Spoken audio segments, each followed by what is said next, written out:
우리나라 태양광 정책 지금 좀 이상한 상황에 빠졌습니다. 국가 차원에서는 엄청나게 밀어주고 있는데 정작 현장에서는 발전소 하나 짓는 게 하늘의 별 따기가 됐거든요. 오늘 이 기막힌 상황에 대해 한번 제대로 파헤쳐보겠습니다. 와, 이 그래프 좀 보세요. 진짜 엄청나죠? 지난 몇 년 사이에 우리나라 태양광 발전 설비가 그야말로 폭발적으로 늘어났습니다. 그런데 말이죠. 이 눈부신 성장 뒤에 아주 아이러니한 질문이 하나 숨어 있어요. 이렇게 시장이 커졌는데 왜 지금 태양광 사업에 새로 뛰어드는 건 거의 불가능에 가까운 일이 되어버렸을까요? 자, 그럼 이 모든 일이 어떻게 시작됐는지 그 배경부터 한번 살펴볼까요? 정부의 야심찬 계획, 그리고 그 때문에 열렸던 거대한 기회의 장에서부터 이야기는 시작됩니다. 정부가 그린 뉴딜이라는 아주 큰 계획을 발표했잖아요. 이게 뭐냐면 신재생 에너지를 팍팍 늘리겠다는 건데 이걸 보고 많은 사람들이 태양광에 엄청난 기회가 있구나 하고 뛰어들기 시작한 거죠. 거의 골드러시 같았다고 할까요? 나라가 밀어주니 이보다 더 좋은 사업이 없어 보였던 겁니다. 자, 그럼 사업 얘기로 좀 더 들어가 볼게요. 태양광 발전소, 이걸로 도대체 어떻게 돈을 버는 걸까요? 자, 여러분이 큰 맘 먹고 태양광 발전소를 딱 지었다고 한번 상상해 보세요. 이제 여기서 만든 전기를 팔아야 돈을 벌잖아요. 방법은 크게 세 가지가 있습니다. 첫 번째는요, 현물 시장에 그냥 파는 거예요. 매일매일 전기 가격이 주식처럼 널뛰기를 하거든요. 운 좋게 비쌀 때 팔면 대박이지만 뚝 떨어지면 쪽박 찰 수도 있는 거죠. 딱 하이 리스크, 하이 리턴인 셈입니다. 두 번째 방법은 RPS 장기 계약이라는 건데요. 이건 발전 공기업이랑 20년 동안 이 가격에 살게요 하고 도장을 꽝 찍는 거예요. 수익은 좀 짜지만 대신에 20년 동안은 안정적으로 돈이 들어오니까 은행에서 돈 빌리기도 좋고 좀 안정적인 걸 좋아하는 분들이 선호하는 방식이죠. 마지막 세 번째는 PPA라고 민간 기업이랑 직접 계약하는 거예요. 요즘 대기업들이 우리 회사는 100% 친환경 전기로만 돌릴 거야 하는 RE100 선언을 많이 하잖아요. 그래서 이런 깨끗한 전기를 사려는 기업들이 많아졌어요. 수익이나 안정성 면에서 딱 앞에 두 가지 방법의 중간 정도라고 보시면 됩니다. 자, 그럼 이 세 가지를 표로 한 번에 정리해 볼까요? 보시는 것처럼 현물 시장은 화끈하지만 위험하고 RPS는 안전한 대신 수익이 좀 아쉽고 PPA는 그 중간이죠. 결국 사업하는 사람의 스타일이나 자금 사정에 따라 뭘 선택할지 갈리는 거예요. 자, 이렇게 돈 벌 계획까지 완벽하게 세웠습니다. 이제 다 된 것 같죠? 그런데 바로 여기서부터 전혀 예상치 못한 아주 거대한 벽에 부딪히게 됩니다. 계획도 다 짰겠다. 이제 땅만 구해서 발전소 지으면 끝인데 말처럼 쉬우면 얼마나 좋을까요? 바로 이 땅 구하는 것 때문에 거의 모든 사업이 시작도 못하고 엎어집니다. 바로 이 숫자, 1000m. 이게 문제입니다. 일부 지자체에서 태양광 발전소는 도로라든지 집에서부터 무조건 1000m, 그러니까 1km는 떨어져야 지을 수 있다는 어마어마한 규칙을 만들었기 때문이에요. 이 그래프 좀 보세요. 진짜 황당할 정도입니다.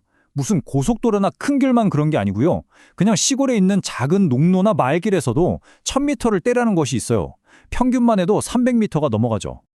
근데 더 심각한 건 이런 말도 안 되는 규제를 만드는 지자체가 자꾸만 늘어난다는 거예요.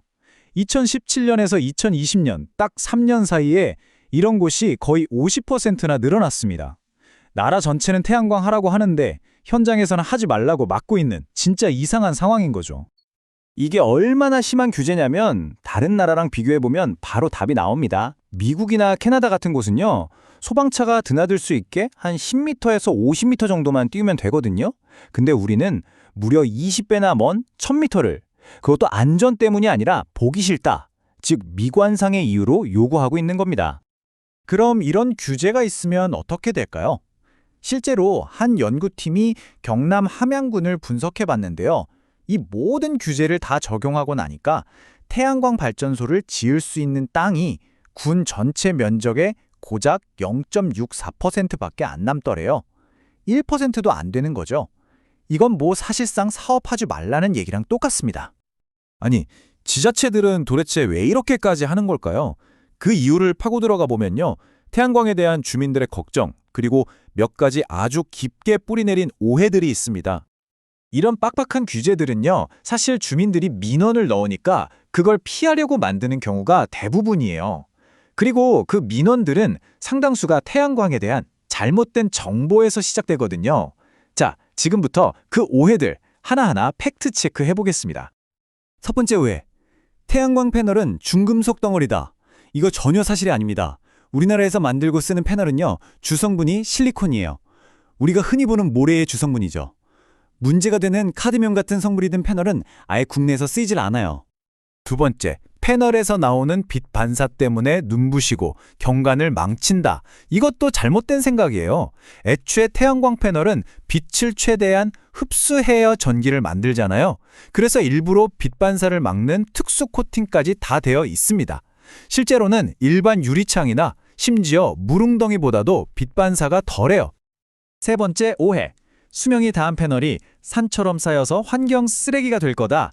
이것도 걱정 안 하셔도 됩니다. 패널 수명이 25년에서 30년으로 아주 길고요. 수명이 다해도 그냥 버리는 게 아니에요. 패널의 대부분이 돈이 되는 유리하고 알루미늄이거든요. 그래서 재활용률이 굉장히 높습니다. 오히려 귀한 자원이 되는 거죠. 자, 이제 거의 다 왔습니다. 정부는 친환경 에너지를 외치는데 현장에서는 태양광 절대 안 돼를 외치는 이 이상한 상황. 도대체 이 간극은 왜 생기는 걸까요? 이 한마디가 모든 걸 설명해 주는 것 같습니다. 한 공무원한테 이격거리 규정을 왜 만들었냐고 물었더니 과학적 근거는 없고요. 그냥 옆 동네랑 맞추려고 정했습니다. 라고 대답했대요. 규제가 안전이나 과학이 아니라 그냥 주먹구구식으로 만들어지고 있다는 걸 보여주는 거죠. 결국 태양광을 가로막는 진짜 벽은 뭘까요? 돈이나 기술 문제가 아니었어요. 바로 이 세 가지입니다. 첫째, 과학적 근거 하나 없는 지자체의 막무가내식 규제. 둘째, 안전보다는 주민 민원을 피하고 보자는 식의 소극적인 행정. 그리고 이 모든 걸 부추기는 태양광에 대한 뿌리 깊은 오해들. 바로 이겁니다. 대한민국은 지금 클린 에너지 국가라는 아주 큰 목표를 향해 가고 있습니다. 그런데 정작 우리 동네, 우리 뒷마당에서는 이렇게 보이지 않는 벽들이 계속해서 세워지고 있어요. 과연 이 벽을 그대로 둔 채로 우리가 꿈꾸는 에너지 미래에 도달할 수 있을까요? 우리 모두가 한 번쯤 깊이 생각해봐야 할 문제가 아닐까 싶습니다.